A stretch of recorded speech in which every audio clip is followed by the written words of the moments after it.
सुन रहल छी एसके म्यूजिक गाँव के प्रस्तुति।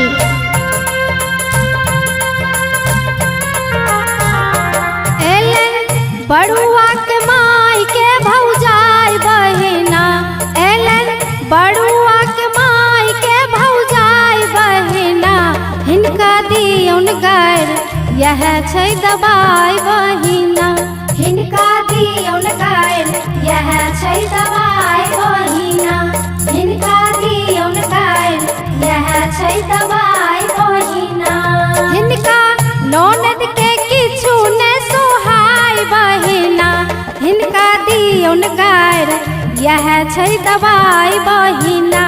हिनका दियौन गैर यह छै दबाई बहिना, हिनका दियौन गैर यह छै दबाई बहिना।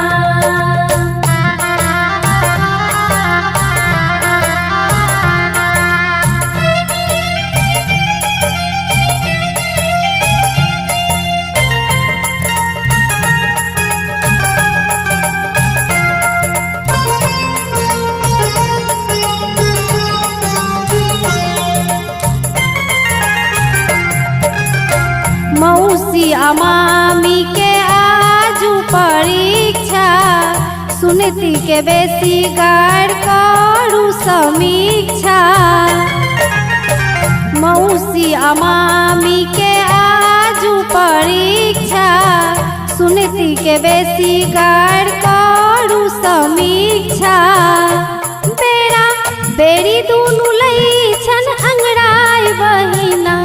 बेरा बेरी दुनु लई छन अंगड़ाई बहिना, हिनका दियौन गैर यह छै दबाई बहिना, हिनका दियौन गैर यह छै दबाई बहिना,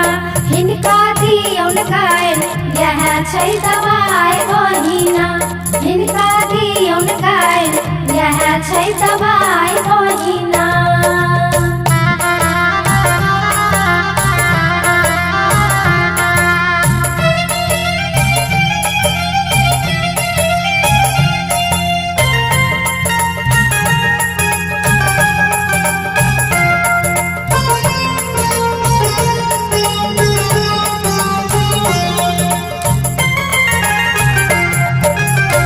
मौसी के हजमा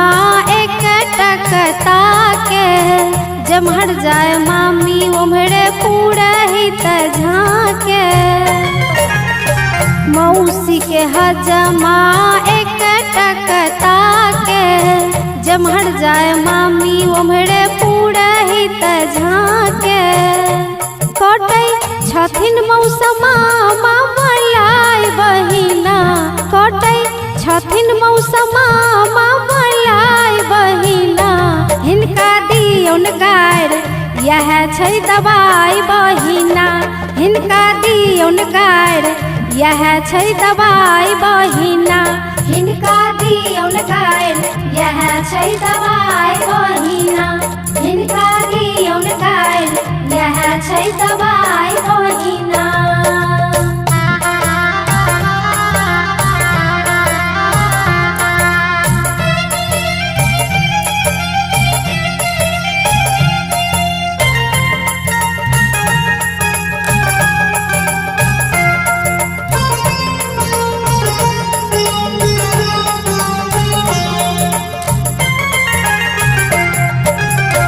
किछु तितगर किछु मीठगर लगतन,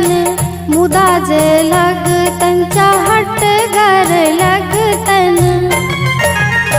किछु तितगर किछु मीठगर लगतन,